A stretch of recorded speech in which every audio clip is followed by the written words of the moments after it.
Hello, welcome back. It's been a few weeks, maybe a few months since I did one of these chat shows on YouTube, but we're back in business, and on quite a regular basis I'm going to be chatting to football personalities from both sides of the city. We're going to start with Gary Megson, former player, former manager at Sheffield Wednesday, because primarily of the very sad loss quite recently of his father Don, who was an even bigger name at Hillsborough than Gary himself, for reasons that we will talk about. We're also going to chat to him about his relationship with the Wednesday manager, Darren Moore, because they linked up to great effect together at West Bromwich Albion with 2 promotions. We're at Hallam FC, by the way, which is a great football venue. Welcome, Gary. It's good to see you. Nice to see you as well, Alan. Yeah, somebody that you've been out of football for a little while now, but you've not missed it to the extent that I thought you would have. At the beginning, yeah, and then once you make a conscious decision that you're not even going to try and get back into it, then your life changes. No, it doesn't get any better, it doesn't get any worse, but it certainly changes, and you just have to get on with the fact that you've made that decision, and now I do other things. Well, one thing that hasn't changed is your attachment, your emotion for and surrounding Sheffield Wednesday. It's like the Megson dynasty, because I worked out that between you, your father Don and yourself, featured in 790 Sheffield Wednesday games. I don't suppose you worked out that stat, had you? No. Shall I tell you how it breaks down? No. Shall I tell you how it breaks down?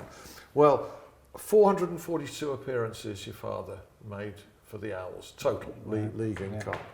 You, in 2 spells, 286 appearances, plus 62 games as manager. If my maths is correct, that comes to 790.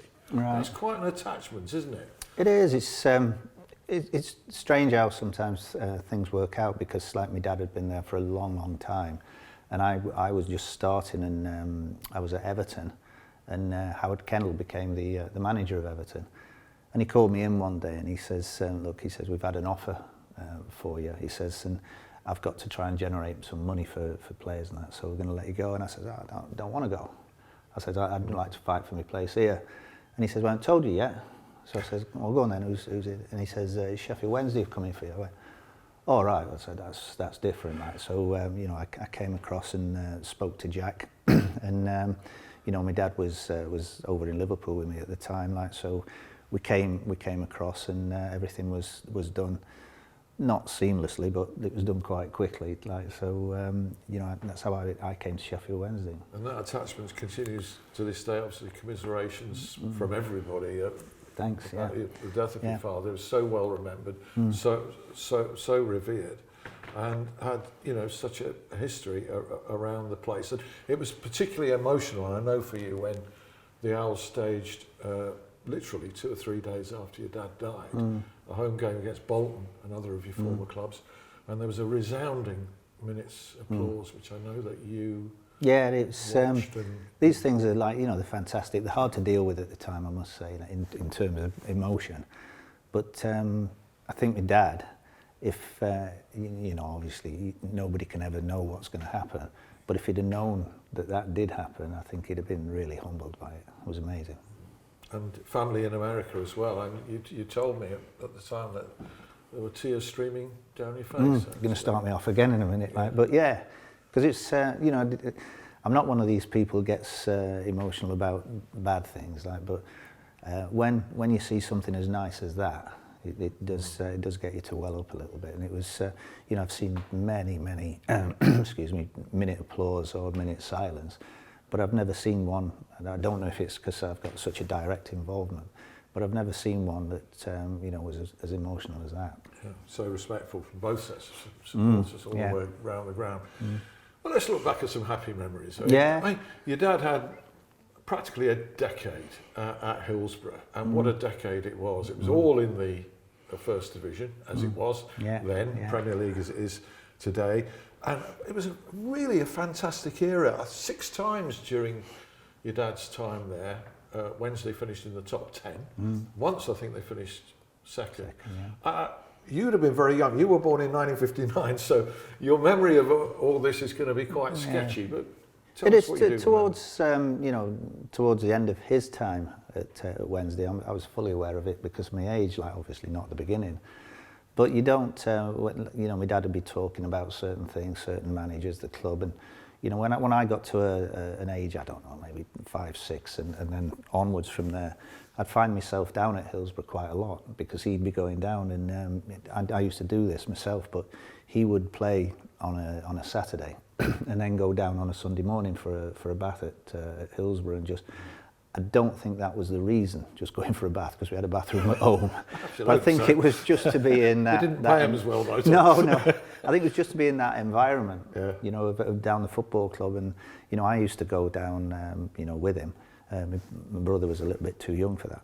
But there was a thing that sticks with you, and I don't mean this rudely, there was like a smell of going down to Hillsborough in the dressing room, and that smell was of boots and the old ball, and like it was just like it just so liniment possibly. Yeah, but it was just like this leather and everything being old, but it was it's just something that sticks with you, you know, 50 years on, 60 years on now, that you think like you can just go back to that time. And then they had a billiard table or a snooker table upstairs, and you could go in there, and the bath was a big massive old bath, like, so, you know, they were great times. But he liked being in that football environment, even though they weren't told to go in on a Sunday. So we used to toddle down there like near enough every Sunday. Like a second home for him, became a second home for you. You couldn't have imagined there, or did you, that one day I'll be playing here? No, you have your hopes and your aspirations, and I wanted to do that, but it was like, you know, my dad was like, you know, he wasn't one for rules. He's like, he never broke them in terms of the law or anything like that. But I used to go down, and Alan Brown, his manager at the time, would, I don't know how this worked out, but he'd end up taking schoolboys as well when they had the gym under the cantilever stand. And I think they were one of the first clubs to do that type of thing. And Alan, who, even though he was the first team manager, would take younger players for a training session under there on a regular basis. And I got thrown in it. Like, it's just get your shoes on and off you go. I didn't know anybody, he just chucked me straight in, but it was, you know, it was brilliant. Alan Brown was renowned as a very hard man, a disciplinarian. I mean, did your dad ever speak to you about that? Did he ever experience that side? Big style, but he got on well with Alan Brown, because my dad was captain when Alan was the manager, and you'd hear stories. And then as I got older, I was 16 years old, and I went down to Plymouth. And lo and behold, the first team coach was Alan Brown, and he hadn't changed at all. Like, and he just frightened the life out of you, especially at that age. And they had a small corridor at Plymouth, and he used to walk down it, karate chopping the walls, but really hard to toughen his hands up. So they were a different breed then, but there was no messing about with him. And he used to take training, and he did the same thing. So I talked to my dad about it. I said, we've got a big area that we train on at Plymouth, and we'd go out there like 10 o'clock waiting for training to start. And he used to go and find the most remote place on this training ground. And for some reason, he'd stand like that and he'd shout, "Come in," or whistle from where he was, and you had to find where he was and then go sprinting across to wherever, and you had to sprint across. And right. But he was a tough man. He was a tough man, but he had success. Oh, he knew his stuff. He really knew his stuff. Like there was one story at Plymouth. There was a tradition of running from Polperro to Lou. I can't remember the distance. I've been on holiday down there. I know exactly. It's about 5 or 6 miles. I think. Yeah, so it was a long one, but we had to run the flats, run the hills, and then going down was a bit dangerous, so we could walk there. And we were like, it was my first example of it, and we had to pick up he was told us, Alan Brown stopped us, and he said, right, pick up a stone. So we picked up a stone, right, and he said, right, carry on. So we all start running, and as we're running, nobody mentions anything. You got this stone in your hand. So we just threw the stone away. So anyway, we go on for even further and further. Stop, put your hands out. So we put our hands out, because we ain't got any stones, the new ones. Like, so he said, right, that tree, and there's this hill like that on this cliff top. Like, up there and back to me, like, so it was just all the time was just staying on top. What's the method behind that? Do as I say, don't dare disobey me. Yeah. Simple as that. Yeah, I would presume so. Yeah. Yeah. What memories have you got of your dad as a player? And for instance, because I think you'd have been about 6 or 7. Do you remember Wembley in '66? No. I remember going, and I remember it probably by seeing it over and over again, basically with him. But I went with me with my granddad to the actual final with his dad, and obviously it did really well in terms of the performance, but in terms of result, it was such a shocker. Like so, and I don't think people ever actually got over that. But he would talk to me about certain things to do with the football, but just in general. And it was always because of how he was and because of how football was then. He played for all that length of time, and it was always about tackles or like sorting somebody out. And in fact, in the FA Cup final, he had it. First of all, he had it on. You remember them big reels of tape? He had this machine, like, so that was no good. So then video came in, and we got it on a video. And then as he got older, the DVD came out, so I took it down to somewhere on Ecclesall Road. I said, "Can you get that on a DVD?" Yeah. So we bought him a DVD player, and he loved it because he could time. He knew what time certain incidents happened. And anybody who showed an interest, who went down to his flat, anybody who showed an interest in football, sit down, watch this. And he'd start talking and he'd build it up about this thing's coming on, a really good occasion during the game for him. And you think, is it going to be the goals? Yeah, is it going to be a strike from distance or a really good pass or something? Goals? No, this was to do with him. This was his bit that he remembered in the final. But you'd be sat there thinking, it must be a good shot he's had, or a really good pass or something like that. And they had an outside right called Morrissey, and I think his name was John Morrissey. Yeah. And Morrissey gets this ball, and my dad goes rushing across, and he takes the ball, him, the whole lot. It's not a foul, and he knows when it's coming on, so he's stopping it and watch this. So he's doing all this stuff, and then he once he stops, he says, "See, can't remember anybody else ever doing that before or since." He says, "Actually got him on the dog track." He said. So he hit him on the pitch and spun him onto the dog track. That's what he was pleased with, his biggest contribution on the day, so.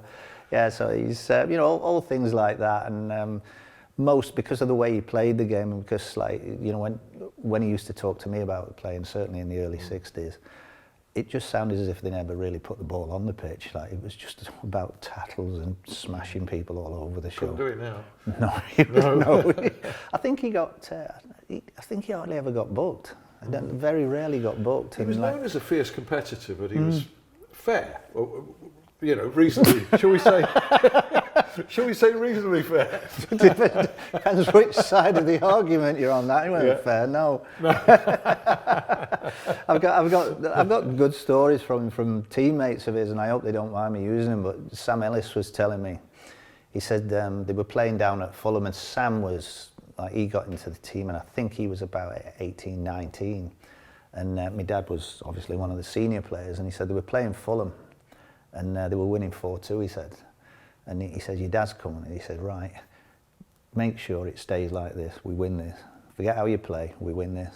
He says, "So you just head it and you kick it." And Sam says, "Because your dad said so." He's going, "I'm going to do what the captain says."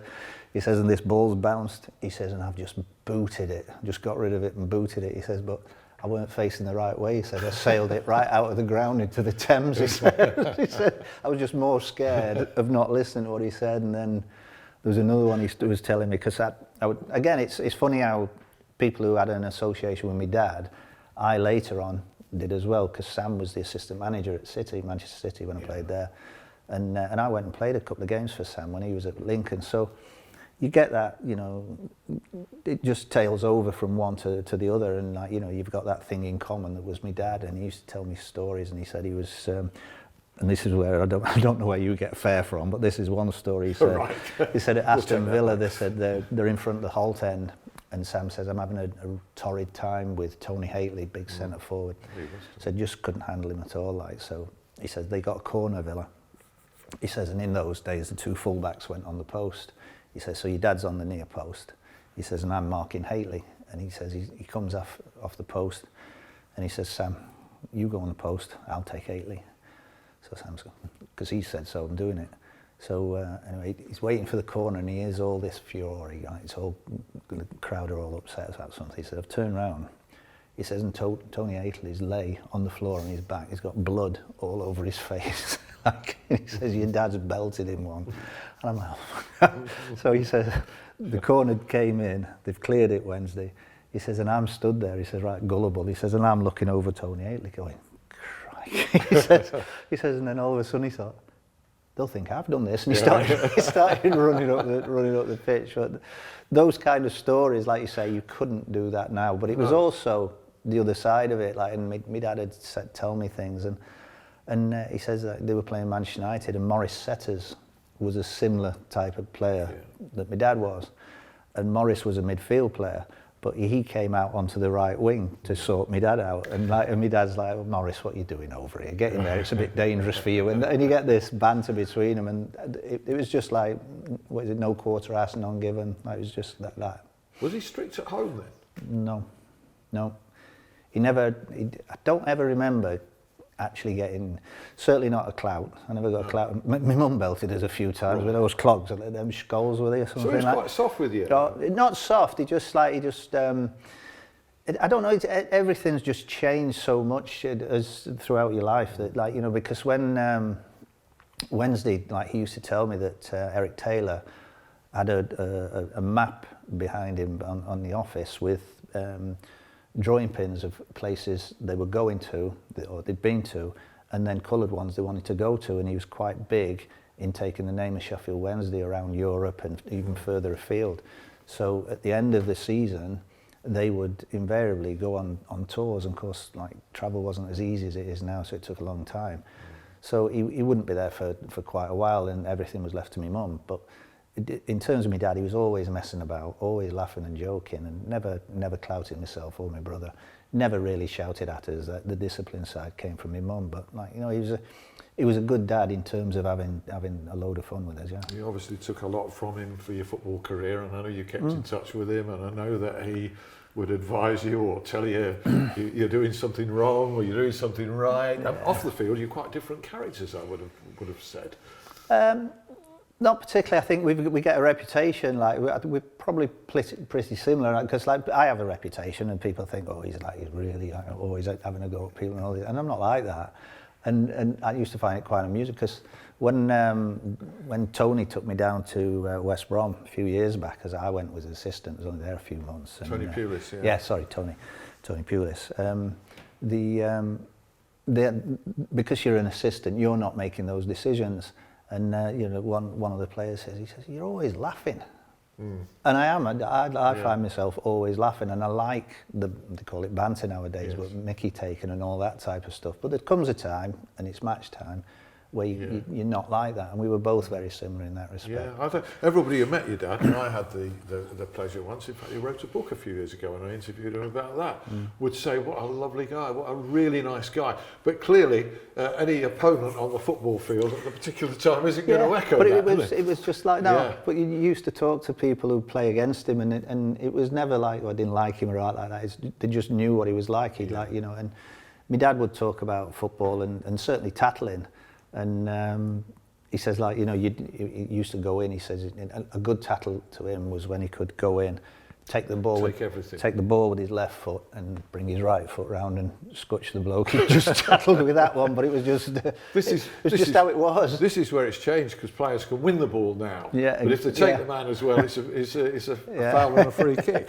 Let me just tell you this one, because you were on about, like, he gave us advice and all that. He never did. He just I got. Not my first job, but it was at Norwich, and I took over I was caretaker. That's not management. So I'm sat there, and you know, I'm sat in my office all by myself, and the phone goes. So the secretary says, "Your dad's on the line." I went, "All right." So I pick it up to have a conversation with my dad, and he goes, "Right, you listening?" I went, "Yeah." He says, "You can't please everybody, so please your effing self." Put the phone down. I went, hello? Yeah. And I can't believe that. And he's absolutely spot on. If you try and please everybody, you're going to fail. Sounds and like you have to great accept advice. that. It was, but it was like, it's pretty succinct and like, you know, Yeah. with the usual swearing in it. And of course, he had experience in management, did very well at Bristol Rovers, an 8-2 win over Cloughey's Brighton at the time. Remember that. And as we sort of wrap up, we're going to speak to you as well about your relationship with Darren Moore, the current Sheffield Wednesday manager. Long may that continue, and the Owls' efforts to get promoted, and your memories of him at West Brom.